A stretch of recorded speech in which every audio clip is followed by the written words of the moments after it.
मराठी भाषेला अभिजात भाषेचा दर्जा मिळाला आहे, त्याचा तुम्हा आम्हा सर्वांना अतिशय आनंद झाला आहे आणि म्हणूनच तुम्हा सगळ्या मराठी प्रेक्षकांचं, वाचकाचं मी मनापासून अभिनंदन करते. गेल्या कित्येक वर्षापासूनची मागणी, आपला लढा आज यशस्वी झाला आहे. अभिजात मराठी भाषेतील साहित्यविषयक कार्यक्रमात आपल्या आनंदाचं पानमध्ये आज अत्यंत आनंदाने मी तुमचं स्वागत करते. मराठीत कोशवाङ्मयाचं एक वेगळं स्थान आहे. सध्याच्या गुगलच्या जगातही हे कोश मोठ्या परिश्रमाने तयार होत आहेत आणि मोठ्या कालखंडाचं म्हणा किंवा इतिहासातील नोंदीचं एकत्रीकरण केलं जातं आहे. खरं तर असे हे कोश त्या भाषेला खऱ्या अर्थाने संपन्न करत असतात. अगदी काही दिवसापूर्वी प्रसिद्ध झालंय फुले आंबेडकरी वाङ्मय कोश. या कोशाचं संपादन केलंय डॉक्टर महेंद्र भवरे यांनी. त्यांच्यासोबत 9 जणांचं संपादक मंडळही होतं. त्या कोशाबद्दलच बोलायला, फुले आंबेडकरी वाङ्मय कोशाबद्दल बोलायला, त्या पुस्तकाचे, त्या कोशाचे संपादक डॉक्टर महेंद्र भवरे जे आज आपल्याबरोबर आहेत.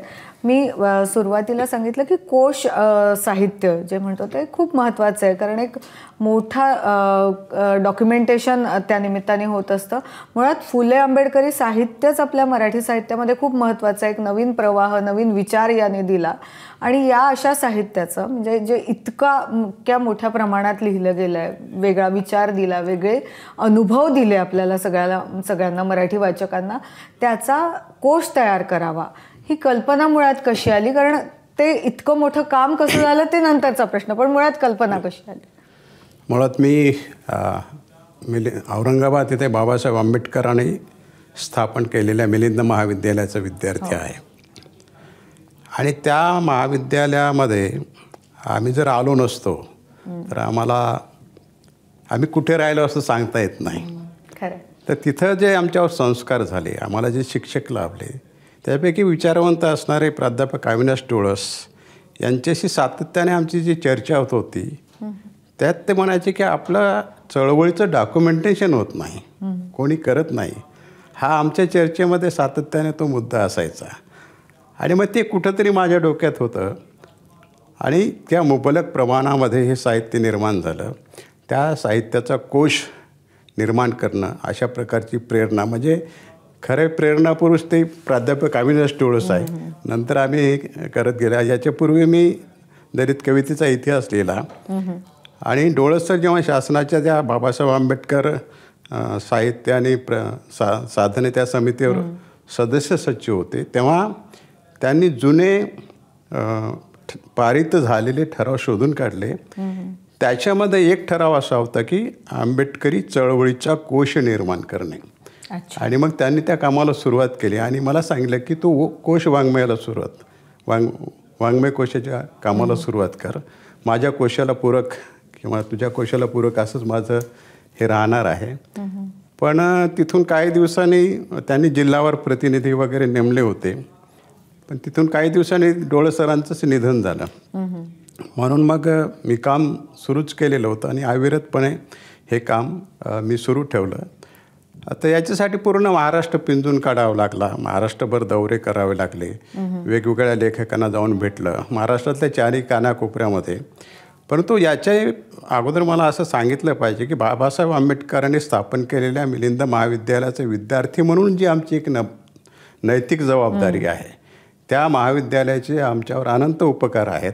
त्याच महाविद्यालयानं समाजाकडे पाहण्याचा, साहित्याकडे पाहण्याचा अशा प्रकारचा दृष्टिकोन आम्हाला प्रदान केला आणि म्हणून आम्ही मिलिंदचा विद्यार्थी, मी असेल किंवा आमच्या संपादक मंडळामधले राम दोतोंडे असतील, प्राचार्य भास्कर पाटील असतील, डॉक्टर अशोक नारनवरे असतील, आम्ही सगळे मिलिंदचे विद्यार्थी.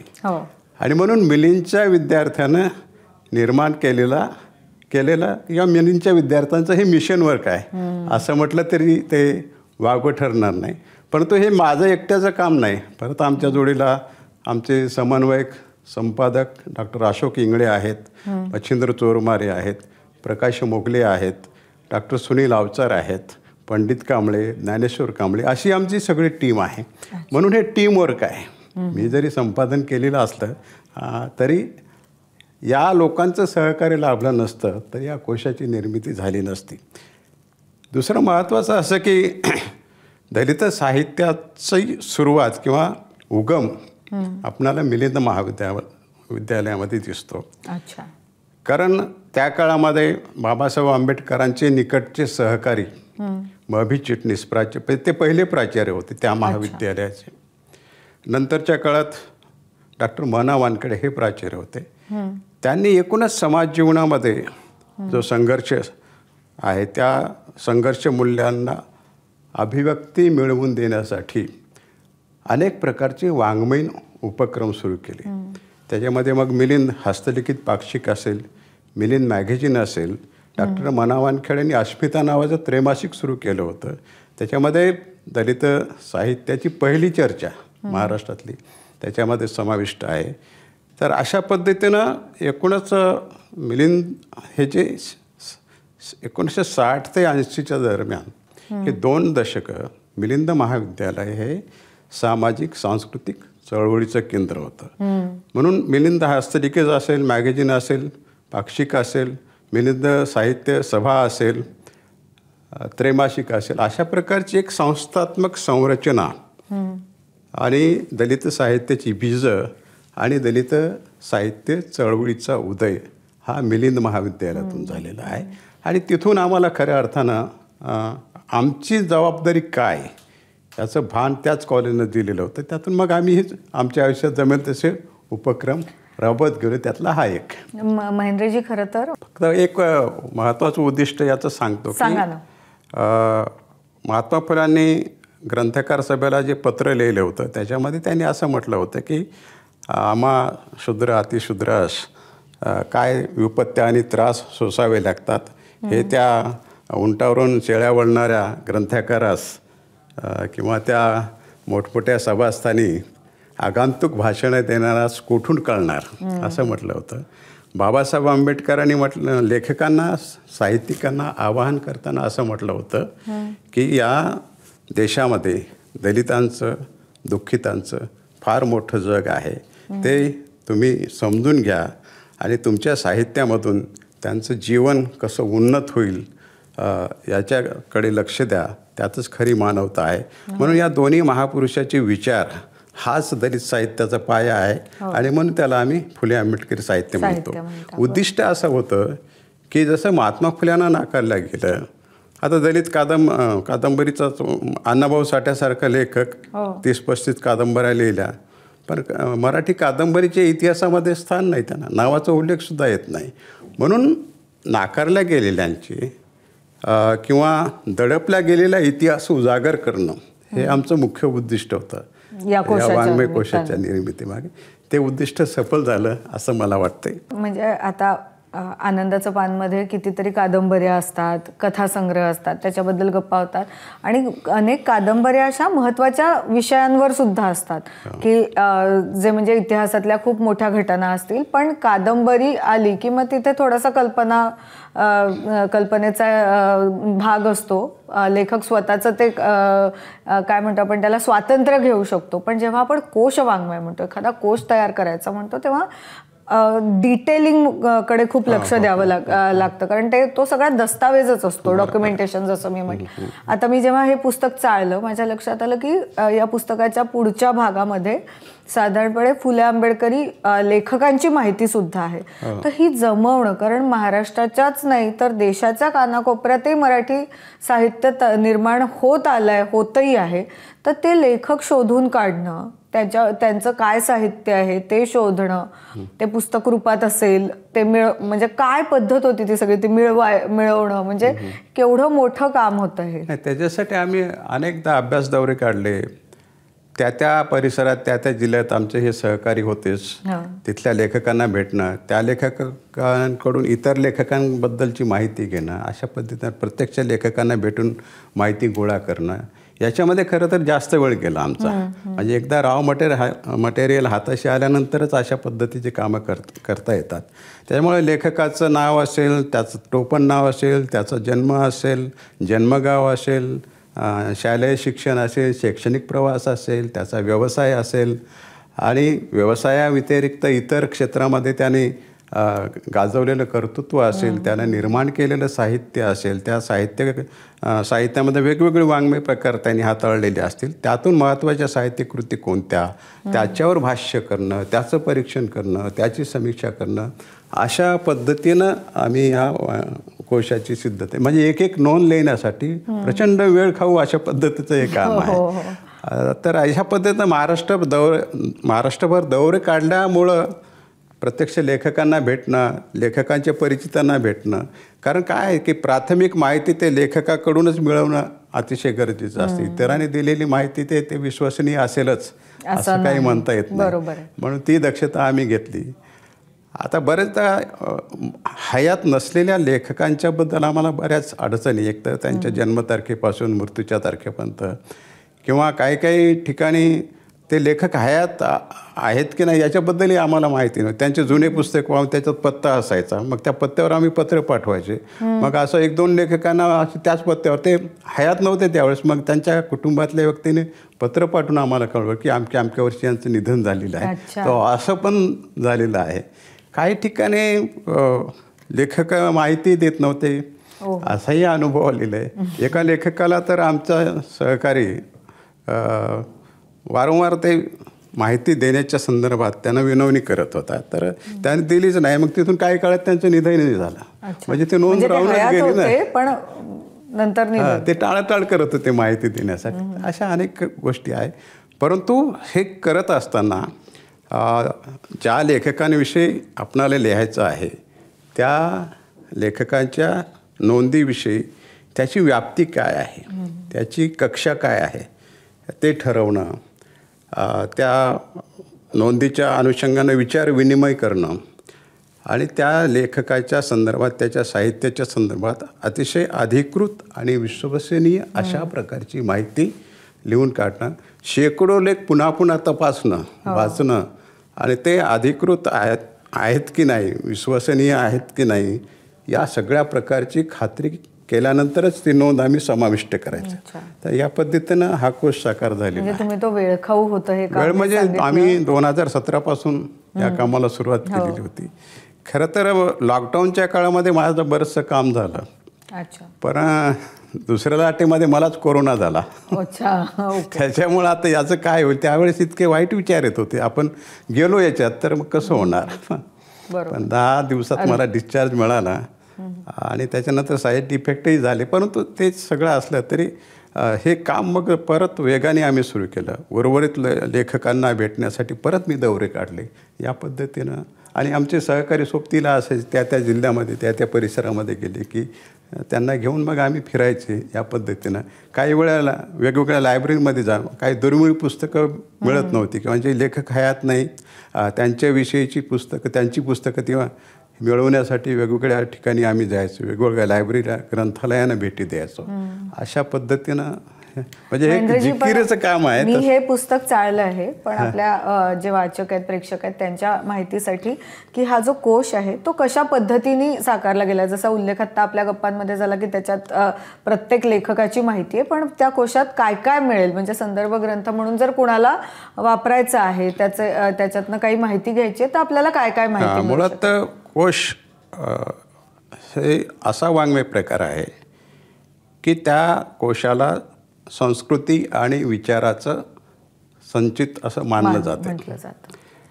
अभ्यासक असेल, विद्यार्थी असेल, संशोधक असेल, सर्वसामान्य वाचक असेल, त्यांना अतिशय कमी वेळामध्ये अधिकृत अशा प्रकारची माहिती, कारण कोशामधली माहिती ही अधिकृत अशा प्रकारची माहिती असते आणि त्याच्यासाठी जास्त कष्ट पडतात.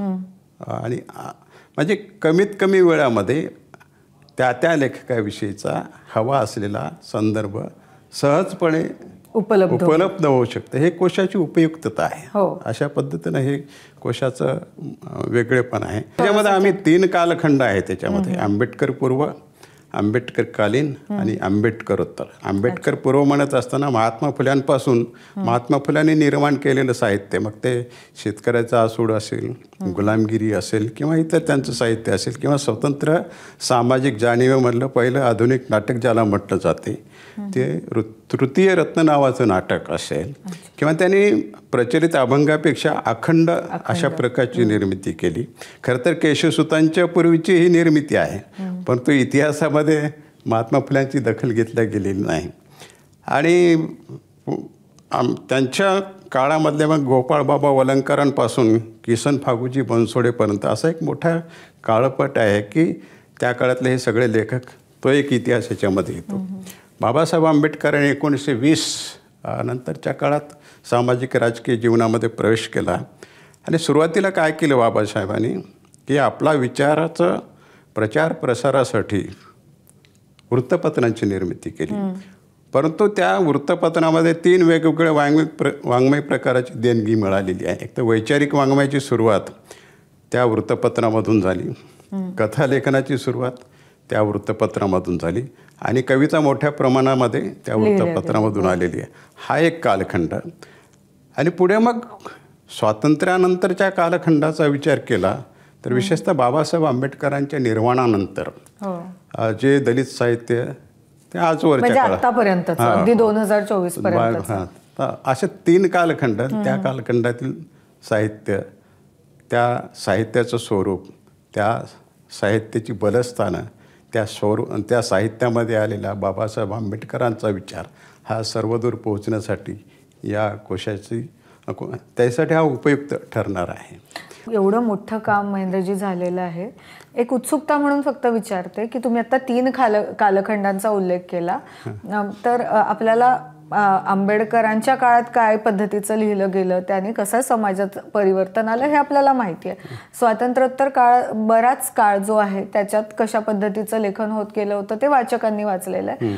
आत्ता जी तरुण पिढी म्हणजे फुले आंबेडकरी साहित्य निर्मिती करते किंवा त्यात हातभार लावते, त्या तरुण पिढीचं साहित्य तुम्हाला कसं बदललेलं दिसतंय किंवा त्यांच्या लिखाणात काय बदल होतात, त्यांच्या व्यक्त होण्यात काही बदल होताना तुम्हाला दिसले का? ते तुम्ही बदल तर 3ही कालखंडामध्ये झालेले आहेत. खरं म्हणजे महात्मा फुल्यांच्या आता अखंड नावाची वेगळी निर्मिती झालेलीच होती.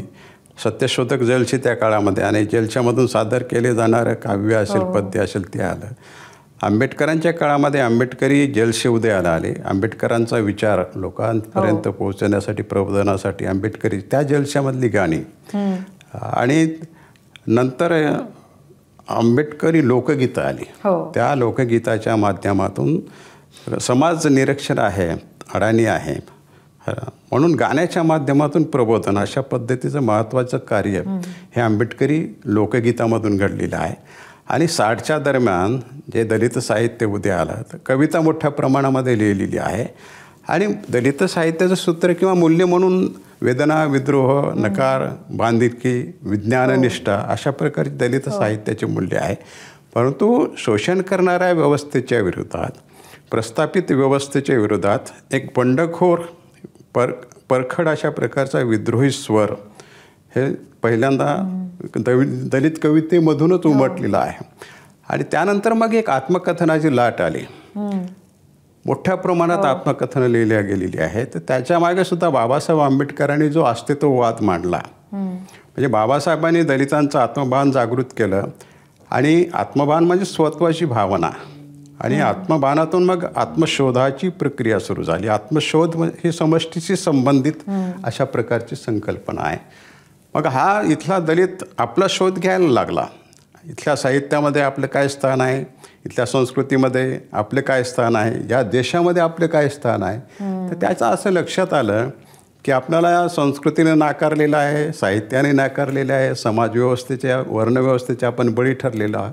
आणि त्यामुळे त्याने स्वतःचा आविष्कार केलेला आहे. अशा पद्धतीनं नवीन साहित्याची निर्मिती झाली आहे. आत्मकथन हा एक वेगळा प्रकार, तो आत्मचरित्रासारखा नाही, तर त्याच्यामधून जीवनाचंच दर्शन घडताना दिसते. अशा पद्धतीनं पुढे मग कथा तर आंबेडकरी वृत्तपत्रांच्या पासून सुरू झालेली होती.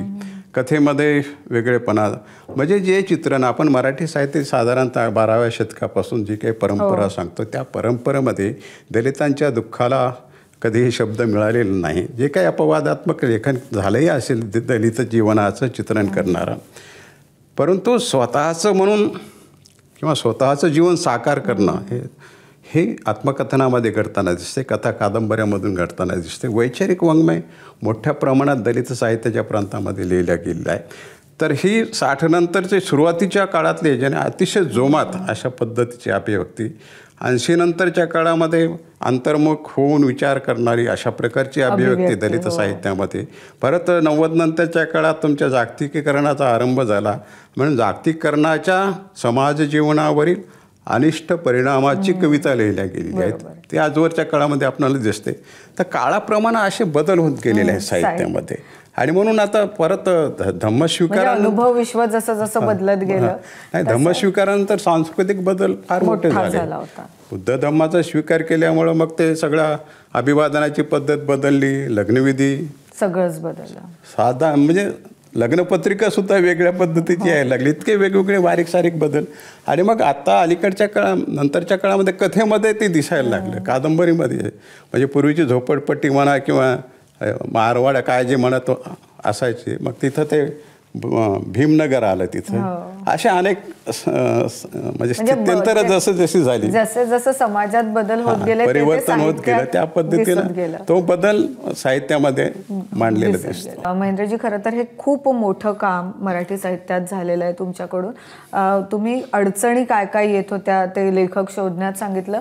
आणखीन हा जो साधारणपणे तुम्ही जसं बोलला 2017 ते 2024 एवढा काळ लागला हे पुस्तक म्हणा किंवा कोश साकारायला, तर आता पुढे काय? इतकं मोठं काम झालेलं आहे. तुमच्या हे संपादक मंडळ हे एकत्र आलेलं, तर तुमच्या डोक्यात काही आहे का? आहे ना. हे काम तर मागे पडलं, परंतु आम्हाला फुले आंबेडकरी साहित्याचा समग्र इतिहास लिहावायचा आहे. ते काम आम्ही सुरू केलेलं आहे. अच्छा, म्हणजे हा जो कोश आहे, हा वाङ्मयीन कोश आहे, याच्यात संदर्भ आहेत सगळे लेखकांच्या बद्दलची माहिती. आता आम्ही एक एक वाङ्मय प्रकार घेऊन, आता वाङ्मय प्रकार, कविता असेल, आत्मकथन असेल, कथा असेल, कादंबरी असेल, वैचारिक लेखन असेल किंवा वृत्तपत्र नियतकालिका असेल, बालसाहित्य असेल, ललित गद्य असेल, म्हणजे सगळे जे साहित्य सगळ्या वाङ्मय प्रकाराचा इतिहास आम्ही लिहिणार. जवळपास 5 खंडाचं ते काम आहे. अरे बापरे. आणि ते काम आम्ही करतो आणि म्हणजे ते 2 वर्षाच्या 1-1.5 वर्षाच्या काळात पूर्ण करून दाखवणार आम्ही. महाराष्ट्रासमोर ते काम आणणार आमचं. गरज महेंद्रजी, म्हणजे हे जे काम आहे, मी गेले की काही दिवस हे पुस्तक चाळते, हा कोश चाळते, आणि तेव्हाच मला असं लक्षात येतं की हे खूप मोठं काम झालेलं आहे आणि पुढच्या येणाऱ्या पिढ्यांसाठी, अभ्यासकांसाठी पण एक वरदान ठरणारं अशा पद्धतीचं हे काम झालं आहे. कारण कुठल्याही पानावर तुम्ही वाचायला गेलात तर नवीन माहिती मिळते, अशा पद्धतीचं हे काम आहे. काय काय ठिकाणी तर फार विस्मयचकित करणाऱ्या अशा प्रकारची माहिती आहे, जे नावं माहीत नाही. आता फक्त एक उदाहरण सांगतो, नामदेव वटकरांचं. ते लेखक होते, नाट्यकार, वगनाट्य त्याने लिहिली, कादंबरी, कथा, चित्रपट, सगळीकडे त्यांचा संचार होता. बाबासाहेब आंबेडकरांचं निधन झाल्यानंतर, म्हणजे बाबासाहेब आंबेडकरावर जगातली पहिली लघु फिल्म ज्याला म्हणतो ते त्यांनी केली. परंतु बाबासाहेबांचं निधन झाल्यानंतर, निर्माण झाल्यानंतर ती अंत्ययात्रा जी आहे त्याचं चित्रीकरण करण्यासाठी ते एका निर्मात्याकडे गेले. ते हे करा असं त्यांनी सांगितलं, पण त्यांनी नकार दिला. मग यांनी स्वतःचा छापखाना गहाण ठेवला आणि आपल्या एका सहकार्याला घेऊन ते सगळं चित्रीकरण केलं. आणि त्याच्यानंतर त्यांना जागाही गहाण ठेवावी लागली आणि शेवटी त्यांना मुंबई सोडावी लागली. म्हणजे बाबासाहेबांसाठी त्याग करणारी अशा प्रकारची माणसं होती. तर अशा प्रकारची माहिती फार साधारणपणे माहीत नसते. ह्या सगळ्या गोष्टी एवढं त्याग करणारी माणसं होती आणि त्याचं त्यांना काही वाटलं नाही. आपलं सगळं घर गेलं, छापखाना गेले, याचं त्यांना काही दुःख झालेलं नाही.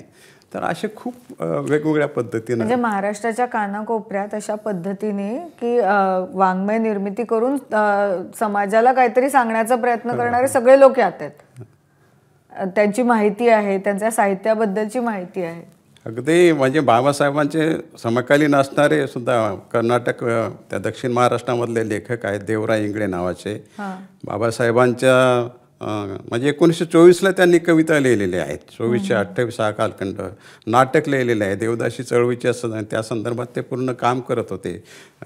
बेळगावला त्यांनी मोठं सभा घेतलेली होती, त्यासाठी बाबासाहेबांना त्यांनी बोलवलं होतं. आता हे फारसं माहीत नसतं जनरल सर्वसामान्य लोकांना. अशा अनेक व्यक्ती तुम्हाला या वाङ्मय कोशामध्ये भेटतील, ज्यांना नाकारल्या गेलेल्या इथल्या साहित्य संस्कृतीनं ते सगळे आमच्या वाङ्मय कोशामध्ये वास्तव्याला आलेले आहेत असं म्हणलं तर. मी म्हणजे पुन्हा पुन्हा तेच मी म्हणते की हे खूप मोठं काम झालेलं आहे या निमित्ताने. आणि तुम्ही जे म्हणाले ना की म्हणजे कोश म्हणून अभ्यासकांसाठी तर आहेच, पण ज्या पद्धतीच्या तुम्ही सांगता त्या गोष्टी आहेत खरं तर त्या साहित्यिकांच्या आणि वाङ्मय निर्मिती करणाऱ्यांच्या, तर त्या गोष्टी सुद्धा खरं तर सगळ्या वाचकांनी वाचाव्यात अशा पद्धतीच्या आहेत. त्यामुळे खूप मोठं तुम्ही एक मराठी साहित्यासाठी योगदान दिलेलं आहे, त्यासाठी एकतर आभार. आज आपल्या आनंदाचं पानमध्ये येऊन तुम्ही या महत्त्वपूर्ण कोशाबद्दल बोललात त्यासाठी आभार. आणि तुम्ही जे आता आम्हाला तुमचं आगामी काम सांगितलं आहे ते खूप मोठं काम आहे, त्याच्यासाठी आमच्या सगळ्यांकडून आपले आणि एबीपी माझं मी फार आभार मानतो, मनपूर्वक आभार मानतो. फार मोठी संधी दिली आपण मला. सर संधी कसली, तुम्ही इतकं मोठं काम केलेलं आहे आणि ते काम जर आमच्या माध्यमातून काही लोकांपर्यंत पोहोचलं तर ते आमच्यासाठी खूप आनंदाचं असणार आहे. त्यामुळे पुन्हा एकदा आभार सर. थँक्यू. या गप्पांनंतर आपल्याला आता प्रश्नमंजुषा जी गेल्या आठवड्यात झाली होती तिचा निकाल सुद्धा जाणून घ्यायचा आहे, पण एका छोट्याशा विश्रांतीनंतर. तुम्ही कुठेही जाऊ नका, बघत राहा एबीपी माझा.